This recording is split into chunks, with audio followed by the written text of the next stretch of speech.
எடுத்து சொன்ன பொழுது அவரை குறித்து கேள்விப்பட்டு அபூ சுஃபியான் இடத்தில் அந்த ஹிர்கல் விசாரிக்கின்றார். அபூ சுஃபியான், மக்காவிலிருந்து நீங்கள் வந்திருக்கின்றீர்களா என்று கேட்கின்ற பொழுது அவர் ஆம் என்று சொல்லுகின்றார்.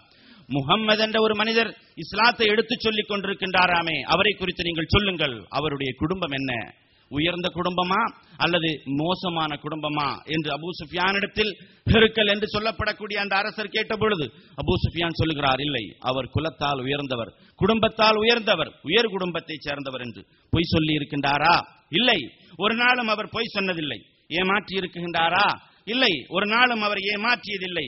அனுதினமும் அவரை பின்பற்றுகின்ற மக்களுடைய எண்ணிக்கை கூடிக்கொண்டிருக்கின்றதா அல்லது குறைந்து கொண்டிருக்கின்றதா என்று கேட்ட பொழுது அபூ சுஃபியான் சொன்னார், கூடிக்கொண்டிருக்கின்றது அரசே, அனுதினமும் அவரை பின்பற்றுகின்ற மக்களுடைய எண்ணிக்கை கூடிக்கொண்டிருக்கின்றது. அரசர் கேட்கின்றார், அவரை பின்பற்றிய மக்கள் என்றாவது எப்பொழுதாவது அவருடைய கொள்கைகள் பிடிக்கவில்லை, அவரை பிடிக்கவில்லை என்று சொல்லி வெறுப்பில் விட்டுவிட்டு சென்றிருக்கின்றார்களா? இல்லை அரசே, யாரும் அவ்வாறு சென்றதில்லை என்று. அரசர் கடைசியாக கேட்கின்றார், என்னதான் அவர் உங்களுக்கு சொல்லுகிறார், அதை சொல்லுங்களேன் என்று. அருமை சகோதரர்களே, அபூ சுஃபியான் முஸ்லிம் அல்ல. இஸ்லாத்தை தழுவுவதற்கும் எத்தனையோ வருடங்களுக்கு முன்னால் ஆரம்ப காலகட்டத்தில் நடந்த செய்தி இது. அபூ சுஃபியான் அந்த அரசருடைய கேள்விக்கு முஹம்மது ஸல்லல்லாஹு அலைஹி வஸல்லம் அவர்கள் சொன்ன செய்தியை கிண்டலடிக்கும் தொனியில் அந்த அரசருக்கு சொல்லி காட்டினார். நாங்கள் உண்மை பேச வேண்டும் என்று சொல்லுகிறார், சொந்தக்காரர்களோடு ஒட்டி வாழ வேண்டும், உறவாட வேண்டும் என்று சொல்லுகிறார், நாங்கள் பொய் பேசக்கூடாது என்று சொல்லுகிறார், திருடக்கூடாது என்று சொல்லுகிறார், விபச்சாரம் செய்யக்கூடாது என்றெல்லாம் சொல்லுகிறார் என்று அபூ சுஃபியான் சொன்ன பொழுது அந்த அரசர் என்ன குறிப்பிட்டு காட்டினார் தெரியுமா? அர்ரஜுலு கமா தகூலு ஃபஸயம்லிகு மௌலிய கதமி ஹாதிஹி. நீர் சொல்லுகின்ற அந்த முஹம்மத், நீர் அவரை குறித்து சொன்ன செய்திகள் மட்டும் உண்மை என்று சொன்னால் அந்த மனிதருடைய ஆட்சி என்னுடைய இதோ இருக்குகின்ற என்னுடைய பாதங்கள், என்னுடைய கால்கள் நின்று கொண்டிருக்கின்ற இந்த இடத்தை அடைவது வெகு சீக்கிரமாக இருக்கும் என்று அந்த அரசர் குறிப்பிட்டு காட்டினார். உண்மையில் நீர் சொல்வது, முஹம்மதை குறித்து நீர் சொன்ன செய்திகள் எல்லாம் உண்மை என்று சொன்னால் நான் நிற்கின்ற இந்த இடத்தை கூட அவருடைய ஆட்சி வெகு விரைவில் அடையும் என்று சொன்னார். பெருமானார் ஸல்லல்லாஹு அலைஹி வஸல்லம் அவர்கள் ஹிஜ்ரி 10ஆம் வருடம் மரணம் அடைகின்றார்கள். ஹிஜ்ரி 15ஆம் வருடம் அந்த ரோம பேரரசு இஸ்லாமியருடைய கரங்களுக்கு விழுகின்றது. அந்த அரசனுடைய தூரநோக்கு பார்வையை நினைத்து பாருங்கள் கண்ணியத்திற்குரியவர்களே. ஏன் மக்காவில் இருந்து கொண்டே நபிகள் நாயகம் ஸல்லல்லாஹு அலைஹி வஸல்லம் அவர்களை வெறுத்த Abu Jahl, the bitter enemy of Islam, இஸ்லாத்துடைய கடும் விரோதி அபூ ஜஹல் தன்னுடைய தோழர்களிடத்தில் குறிப்பிட்டு காட்டியது இந்த மாமனிதரை குறித்து வரலாற்றில் பதிவு செய்யப்பட்டிருக்கின்றது. ஏன் நீர் முஹம்மதை ஏற்றுக்கொள்ளவில்லை என்ற கேள்விக்கு அபூ ஜஹல் என்ன குறிப்பிட்டு காட்டுகின்றான் தெரியுமா? முஹம்மது நபி அவர்களுடைய அந்த குடும்பம் பனு அப்துல் முத்தலிப் என்று சொல்வார்கள். அருமை தோழரே, தன்னுடைய தோழரிடத்தில் அவர் சொல்லுகிறார், அப்துல் முத்தலிப் என்ற முஹம்மது ஸல்லல்லாஹு அலைஹி வஸல்லம் அவருடைய குடும்பத்திற்கும் எங்களுடைய குடும்பத்திற்கும் காலங்காலமாக போட்டிகள் இருந்து கொண்டிருக்கின்றது. அவர்கள் பிறருக்கு தண்ணீர் கொடுத்தால் நாங்கள் அதைவிட சிறந்ததாக தண்ணீர் கொடுப்போம், அவர்கள் பிறருக்கு உணவளித்தால் நாங்கள் அதைவிட சிறந்ததாக பிறருக்கு உணவளிப்போம். எனவே காலம் காலமாக எங்களுக்கும் அவர்களுக்கும் ஒரு போட்டி இருந்து கொண்டே இருந்தது. அவர்கள் அதை செய்தால் நாங்கள் இதை செய்வோம் என்று போட்டி இருக்க கடைசியில் அந்த அப்துல் முத்தலிபுடைய குடும்பத்தார் எங்களிடத்தில் ஒரு இறை தூதர் இருக்குகின்றார், நபி இருக்குகின்றார் என்று எங்களிடத்தில் வந்து சொன்ன பொழுது எங்களிடத்தில் யாரும் இல்லையே, அந்த நபிக்கு பகரமாக போட்டி போடுவதற்கு எங்களிடத்தில் யாரும் இல்லையே, வல்லாஹி லா உமினு பிஹி, எனவே இறைவன் மீது சத்தியமாக ஒரு நாளும் அவரை நான் நபியாக ஏற்றுக்கொள்ள முடியாது, எனக்கு தெரியும் அவர் சத்தியத்தில் தான் இருக்கின்றார் என்று. எனவே குலப்பெருமையின் காரணத்தால், அந்த விரோதத்தின் காரணத்தால், குரோதத்தின் காரணத்தால் தான் அபூ ஜஹல் என்ற அந்த மாபெரும் எதிரி கூட பெருமானார் ஸல்லல்லாஹு அலைஹி வஸல்லம் அவர்களை ஏற்காமல் இருந்தாரே ஒழிய கண்ணியத்திற்குரியவர்களே, மாறாக இந்த நபிகள் நாயகம் அவர்கள் கொண்டு வந்த கொள்கைகளாலோ அல்லது இவருடைய உயர் குணத்தால் பாதிக்கப்பட்டோ அல்ல. அருமை சகோதரர்களே, பெருமானார் ஸல்லல்லாஹு அலைஹி வஸல்லம் அவருடைய வாழ்க்கை வரலாறை நாம் படிப்பதற்கு முன்னால் நாம் ஞாபகத்தில் இருத்த வேண்டிய சில விஷயங்கள் இருக்கின்றது. என்னவென்று சொன்னால், இந்த ரசூலுல்லாஹி ஸல்லல்லாஹு அலைஹி வஸல்லம் இந்த மாமனிதரை குறித்து சொல்லப்படுகின்ற விஷயங்கள் எல்லாம் ஒன்று நம்பகத்தன்மை உடையது. ஏனென்று சொன்னால், உலகத்தில் இருக்கின்ற மற்ற எந்த தலைவர்களுக்கும், சமகால தலைவர்களை விட்டுவிடுங்கள், உலகத்தில் இருக்கின்ற எழுச்சிகள் ஏற்படுத்திய எந்த தலைவர்களுக்கும் இது போன்று நம்பிக்கையான தகவல்கள் இல்லை. பெருமானாரை குறித்து கூறப்படுகின்ற தகவல்கள் எல்லாம் நம்பிக்கையான தகவல்கள் ஒன்று. இரண்டாவது, பிறப்பு முதல் இறப்பு வரை மிக துல்லியமான தகவல்கள் நமக்கு கிடைக்கின்றது. எந்த அளவுக்கு என்று சொன்னால், நபிகள் நாயகம் ஸல்லல்லாஹு அலைஹி வஸல்லம் அவருடைய தாயும் தந்தையுடைய திருமண உறவுகளை குறித்தும், பெருமானார் ஸல்லல்லாஹு அலைஹி வஸல்லம் எவ்வாறு பிறந்தார்கள், அவருடைய குழந்தை பருவம் எவ்வாறு இருந்தது, அவருடைய வாலிப பருவம் எவ்வாறு இருந்தது, அவருடைய வியாபாரம், அவருடைய திருமணம், அவருடைய மரணம் வரை மிக துல்லியமாக பதிவு செய்யப்பட்டிருக்கிறது.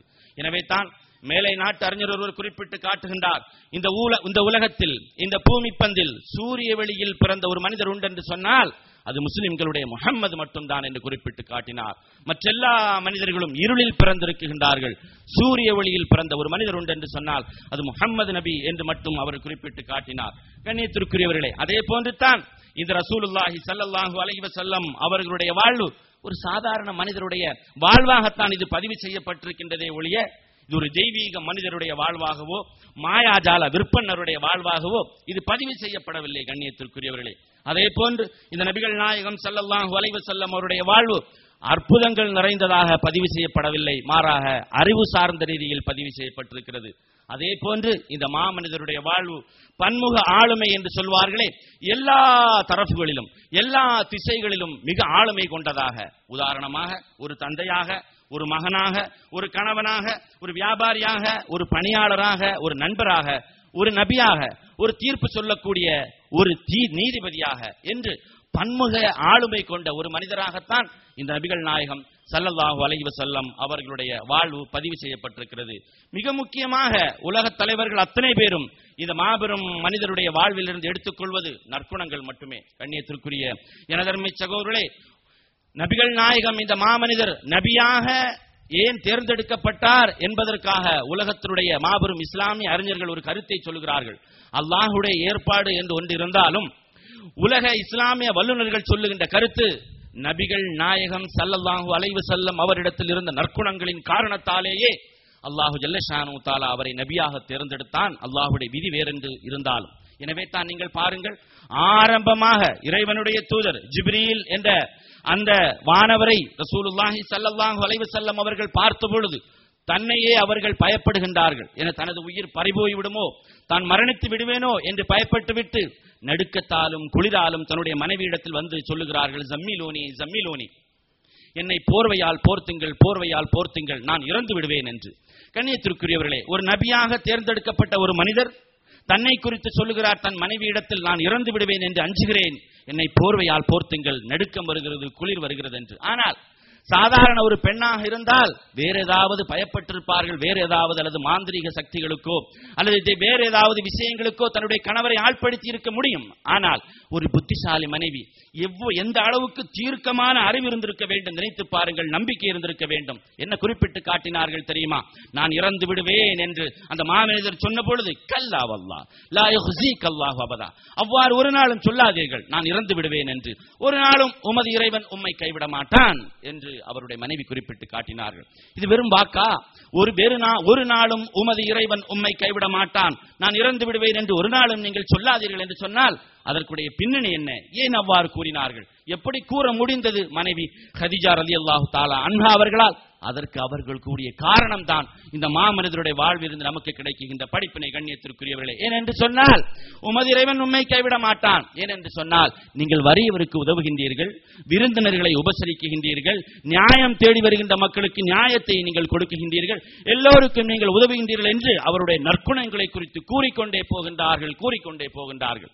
எனவே உமது இறைவன் உம்மை கைவிட மாட்டான் என்று கதீஜா ரலியல்லாஹு தஆலா அன்ஹா குறிப்பிட்டு காட்டினார்கள். கண்ணியத்திற்குரிய எனதர்மை சகோதரர்களே, ஆரம்ப அந்த இறைவனுடைய தூதருடைய அந்த வானவருடைய தாக்குதலின் மூலமாக குளிரால் நடுங்கி போர்வை போர்த்தி கொண்டிருந்த அந்த ரசூலுல்லாஹி ஸல்லல்லாஹு அலைஹி வஸல்லம் அவர்களுக்கு அல்லாஹ்வுடைய உத்தரவுகள் வருகின்றது.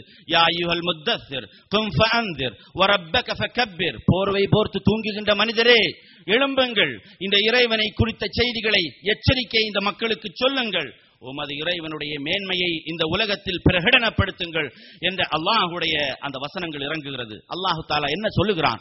போர்வை போர்த்தி தூங்குகின்ற மனிதரே எழும்புங்கள் என்று சொன்னால் தனக்கென சுயநலத்தோடு வாழுகின்ற மனிதருக்கு மட்டும்தான் தூக்கம் இருக்கும். எனவே தனக்கென சுயநலத்தோடு வாழுகின்ற மனிதருக்கு மட்டும்தான் ஓய்வு இருக்கும். எனவே முஹம்மதே, நீர் உமக்காக வாழுகின்ற மனிதர் அல்ல, இந்த ஒட்டுமொத்த சமுதாயத்திற்காக வேண்டி வாழுகின்ற மனிதர். எனவே உம்மை போன்ற மனிதர் தூங்கக்கூடாது, எழும்புங்கள் என்ற அந்த அல்லாஹ்வுடைய உத்தரவு. கும் என்று சொன்னால் படுக்கையிலிருந்து எழும்புங்கள், பாயிலிருந்து எழும்புங்கள் என்பதல்ல. கண்ணியத்திற்குரியவர்களே, ஒரு பெரும் போராட்டத்திற்கு நீங்கள் தயாராக வேண்டும் முஹம்மதே. எனவே அதற்காக நீங்கள் எழும்புங்கள். இன்று முதல் உமக்கு ஓய்வில்லை, இன்று முதல் உமக்கு தூக்கம் இல்லை, இன்று முதல் உமக்கு எந்த